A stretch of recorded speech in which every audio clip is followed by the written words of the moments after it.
Michio Suzuki had dreamed of building automobiles for so many years.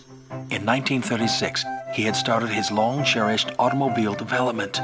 However, the spread of war forced Michio to abandon his dream. After 18 years, at a board of directors meeting, a decision was made to reinitiate development of the automobile finally. 6 members were chosen to form the development team. It was a young team, with the average age being just 27. Initial development activities were based on the monozukuri technology accumulated by the company over the years. However, development didn't go as planned. Opposition grew within the company, and even the team members themselves started to have their doubts. A decision needed to be made. Company president Michio Suzuki thought through the night. The next day, he faced his team. We have got to do what we have got to do. The value of our efforts will be that much greater if we push on with limited money and resources.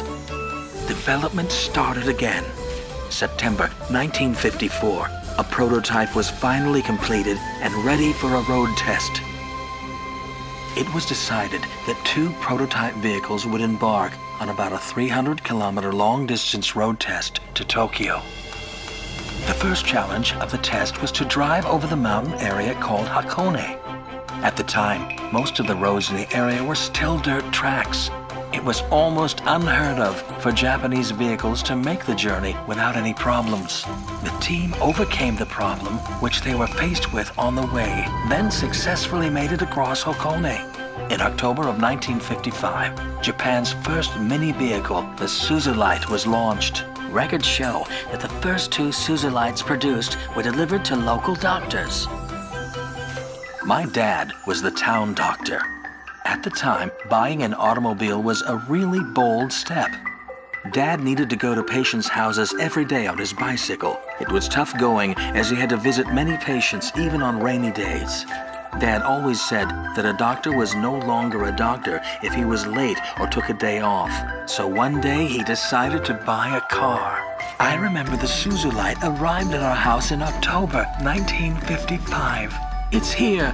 The Suzulight is here. We're home. Dad worked all his life to maintain the health of his patients. The Suzulight worked by his side. There are many memories of Dad in our Suzulight. The passion of the Suzulight development team brought Michio Suzuki's dream to life. This dream continued to grow as more and more people came to love and truly depend on the Suzulight.